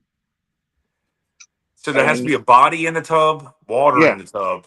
and they run like 3 or 4 races. And So what are the obstacles? What would be the obstacle in a bathtub race? I think you gotta stop and go around like a cone, like run around the cone. The people pushing. I'm not too sure. They didn't go into great detail on the radio what the obstacles were, but they had their bathtub built by the radio guys. That is, had their bathtub built by Bath Fitter, which is a national. They do bathrooms. It's the perfect fit. So they. Shut It was up. a big advertisement for them to come do 1-day bathrooms. But yeah, I mean maybe not. I think you might be better in the porta pot races than the. There's porta pot racing. Yeah. Yeah. What was it in the toilet races up there in Mountain View? Oh, the running of the urinals. Yeah, the outhouse. Yeah, the outhouse races. Yeah. Oh man, that's all of this is just insane that this is a thing that happens, but I'm sure it's a whole lot of fun when you go. Yeah. All right. Anyway, they had the water park open. Uh-oh. We lose you? Oh, we lost Joe. Uh-oh. I'm back. Call came in. Oh, you're good. Call came in. Yeah, the water park opened last weekend. They had a huge country concert down there after the bathtub races. So big event last weekend, Hot Springs. Justin Moore played down there, which apparently was his last concert for a while, going through some stuff. So shit. he was supposed to be in Dewey Beach tonight. He plays the Bottle and Cork every year. I feel like I've seen that before. Yeah, so he does it every year, and I've seen him. He's going through some stuff, so he canceled some dates till the end of the summer. I saw Whiskey Myers at the Bottle and Cork on a night where I had too much to drink. We've seen them like 4 times. They put on a hell of a show. Yeah, they were awesome. We actually went to Little Rock one night and then down to Texas the next night and saw them. Muscadine Bloodline. Muscadine opened up, so we went down there and did that. Whiskey Myers, they're coming back to town too, but they blew up, so they're not playing clubs anymore in small venues, so it's a little more pricey. All I can say about that night that I saw Whiskey Myers is I'm glad that the wall was sturdy. Because if it's not, boy, I would have been going down. Strong walls. Yeah. Well, Joe, when you come up to Baltimore, and you will come up to Baltimore, we got to get you over to Pig and Rooster. They have buffalo fried ribs. They batter their ribs and then they deep fry them and put them in barbecue sauce, a little bit of ranch or blue cheese, whatever you want. They're pretty damn tasty. I'm all for it. Yeah. There's a barbecue restaurant. There's a barbecue restaurant for sale in Cabot. Dell should come by it. Yeah, why not? Cabot, Arkansas? Yeah, it's the why am I drawing the name? Mean Pig. The Mean Pig. The Mean Pig, that's what it's called? Yeah. We got the hog and cock and we got Mean Pig. I like it. Home of the Shut Up Juice. You have to sign a waiver. You have to sign a waiver if you want to do the challenge and eat the Shut Up Juice. It is very, very spicy. I'm good on all that. I did a spicy challenge on this podcast, and it almost sent me. Went. It was actually they were on Man vs. Food years ago when he did all those. I was gonna say, I feel like I remember that name. Yeah, they were on Man vs. Food years ago. Yeah, we were on a big Man vs. Food kick in our family for a little while. But yeah. Anyway, Joe, thank you for Joe, you calling in. man. Thank you for being a loyal member. Thanks for being a 20-month Huckleberry. You're awesome, Yeah, dude. and also, I didn't get to say it on Tuesday, but fuck you, Brian, for fucking on Arkansas on Tuesday. Oh, We're back cheers next to year, you, my baby. We're friend. going all the way next year. We're going all the way next year. Isn't that the way it works every year? Next year's our year. Always next year is your year, baby. That was awesome. All Thank right. you, We Joe, love on you, that Joe. one. That was awesome. We're going to let him end on that one, Joe. Thank you very much again. We appreciate it. We love you. And we'll see you What a next time. stud. What Oh, a stud. God. Crazy. Well, the best part is I think about Joe when I see Arkansas pop up on anything, and even when I saw Little Rock, I'm like, maybe I still root for Little Rock, but maybe that might go against what Joe likes. Like, I don't know. I try to support Joe, but also shit on Joe at the same time. All right. We are going to do an immaculate grid, and then I think we're going to finish up here. Finish like up. we normally do. Go see Miss Kelsey and all the guys over at Pig and Rooster, please. Please. All right. Let me get the stopwatch going. Let me get this figured out. 2 days ago when we did it, we got 52.2 seconds. I believe that is our record. It is. That's what we're going to be tough trying to to beat. I think we're going to be. It's going to be tough to beat it too, but we're going to do our best. It's more the typing than anything else.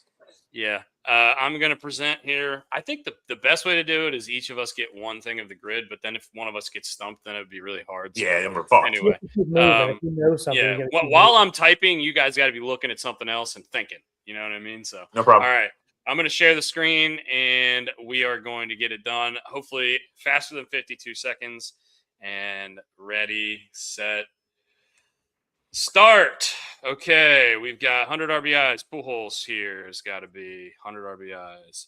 Kansas City 100 RBIs. Who we got? Salvador Perez hit 48 homers one year. He had to have 100 RBIs.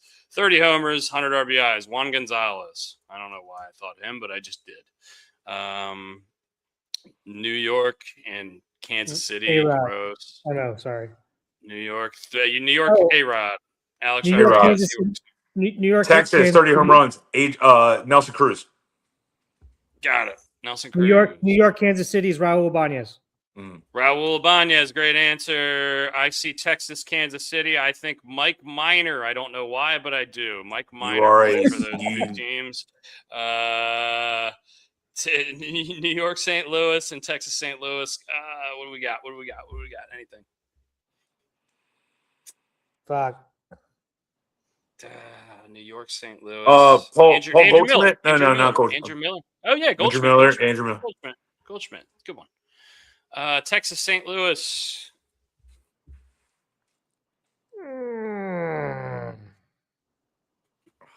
What?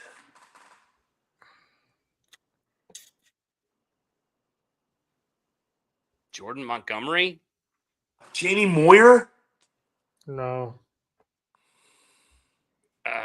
Andrew Miller. I don't know if he played for Texas, but he played for St. Louis. Cole Hamels, no. Is there a Wade Miley in there? Is there a Joe Saunders in there? I was thinking of him too. Why I thought him. We lost this one, but I kind of want to think of one. We were on a ripper.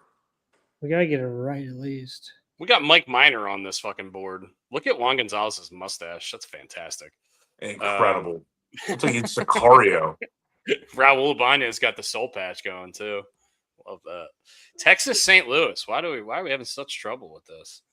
Dad said Beltran, but he's thinking of something. I wanted to say Lance Berkman, but that's no. He didn't play for Texas. So.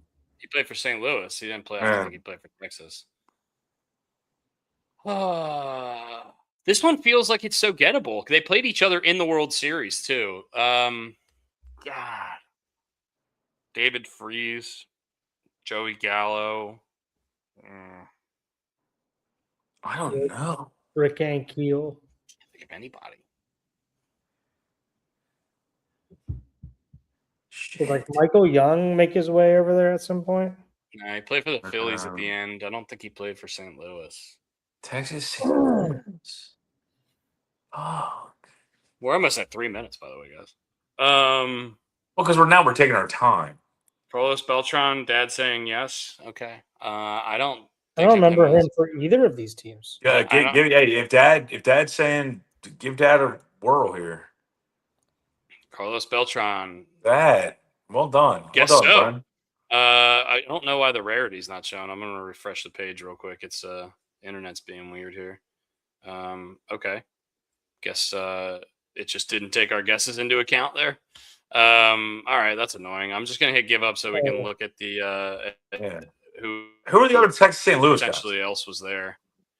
Yeah, I don't want to keep guessing. No thanks. All right. This the internet's not working for whatever reason. I don't know. Draft the team. Yeah. I don't remember Beltran for either of those teams for some reason. I don't either. I wish we could have gotten a rarity score, guys, but we didn't. I want to see what Mike Minor is. I might do that on my own after this. We'll see. You want to do you want to build a team real quick, and then we'll build a team. Build a team. Chasing 117.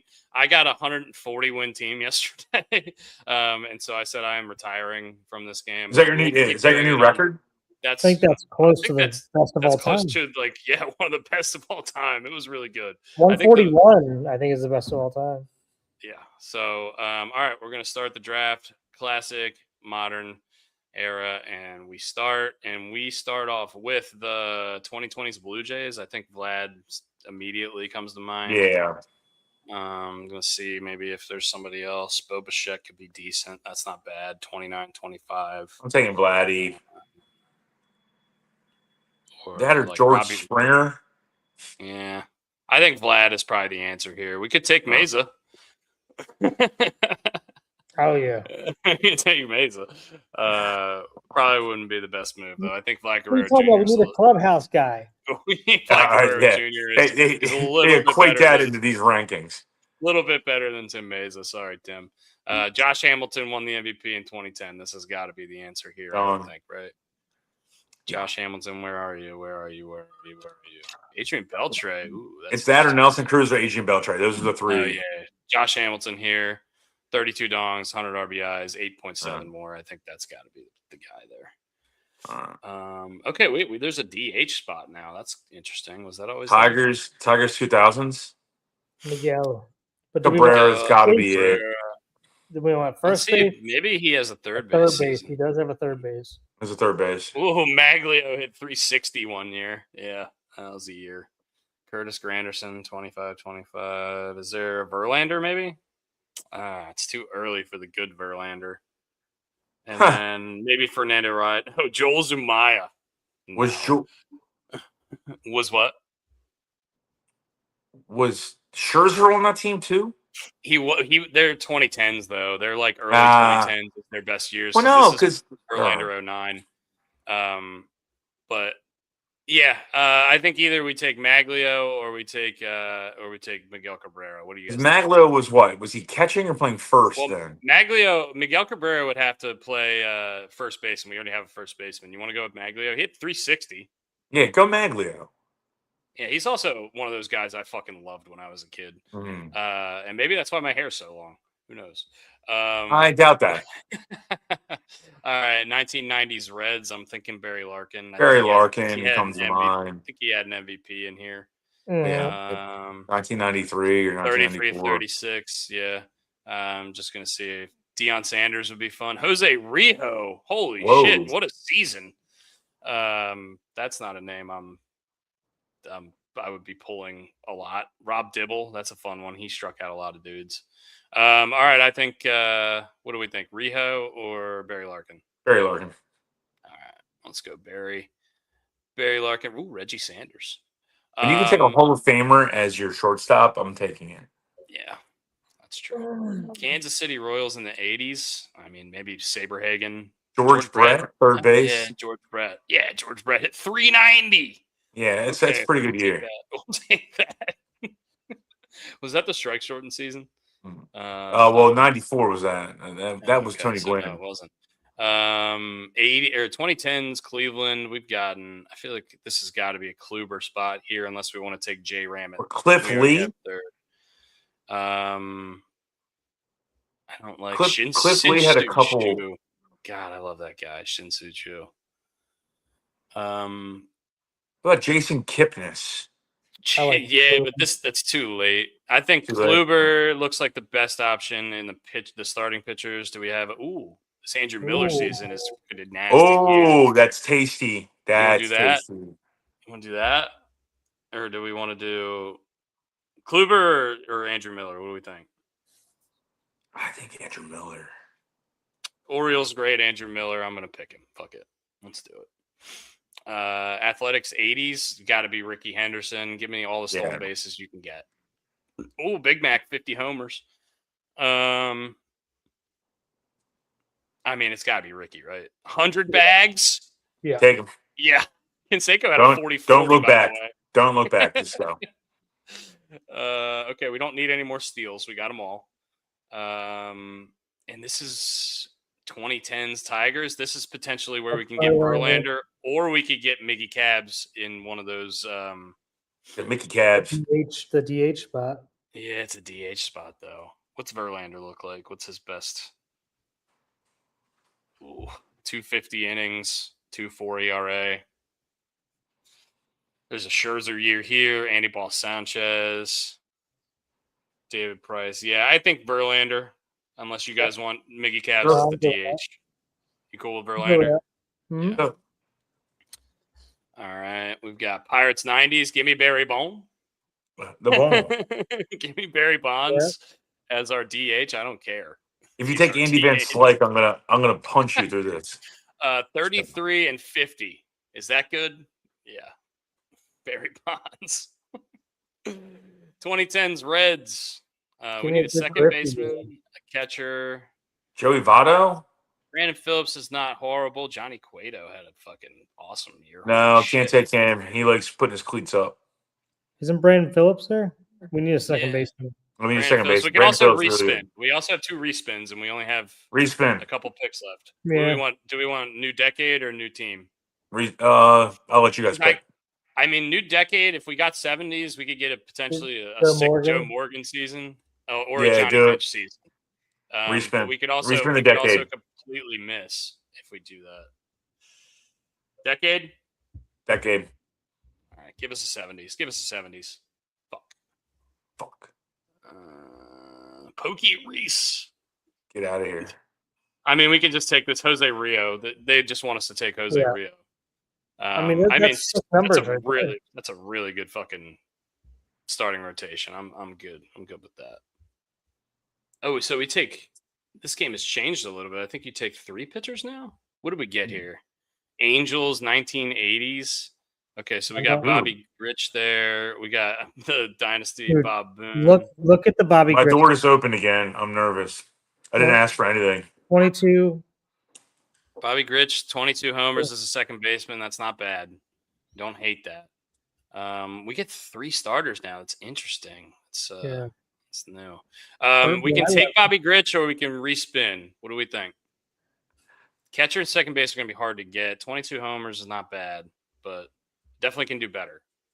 Get in here. What do you guys think? Okay, so respin. Respin? All right. New team. Rangers in the 80s. I don't know if that was good. Maybe we can get Nolan Ryan. Mm-hmm.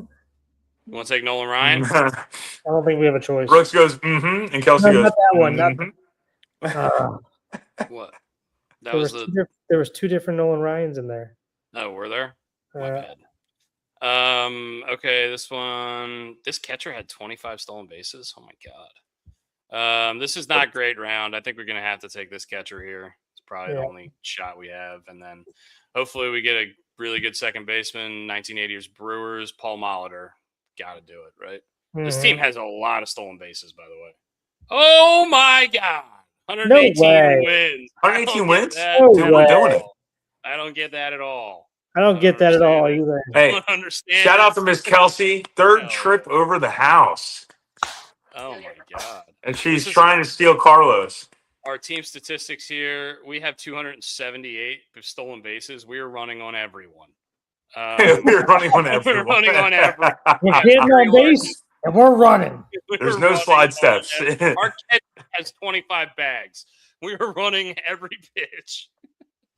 Yeah, I mean, look, some of these win totals to me don't make sense. The team I had that had 140 wins, I didn't really think was my best one either. But you know, this game can be a little weird. The analytics get into there, but that's a good one. That's a really good one. This is I enjoy this game a lot. Yeah, well, we just did it. 118 is the new number to beat. 52 seconds is the number to beat on the Immaculate Grid. We're going to keep playing those as much as we can because they're fun. Fun little games. And I like fun.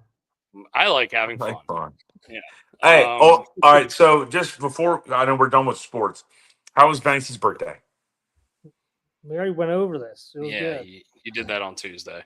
I'm aware, but you're a little under the does weather. does he enjoy all the toys? Because I know you had to probably fly home with a shitload of toys. Well, he was on the he was doing off-roading vehicle with his new what was it yesterday, bro? Cybertruck. He had a Cybertruck. He loves Cybertrucks right now. Is he still playing with them, or is it like one of those like he just has them for like a day and he's over it? I mean, he's got like 500 freaking Hot Wheels, so they're just scattered everywhere. I have like literally a bag in my car for just like cars and stuff like that. If we go somewhere, like if we go to a brewery or something, I have like just a stock in the car that I just can't forget. So hey man, he's a car guy. He's a car guy. Wait till he starts watching Fast and Furious movies, then he's gonna get what Fast Furious 19, where they're like flying cars in space. No, we just need to do like the first 2 and then the 5th one, and that's probably it. All right. Thank you guys for joining us. Happy Thursday, June 11th. Go be great today. Have a fun weekend. Go USA in soccer. Not our favorite sport, but we always support the USA. Yeah, happy Canadian Open.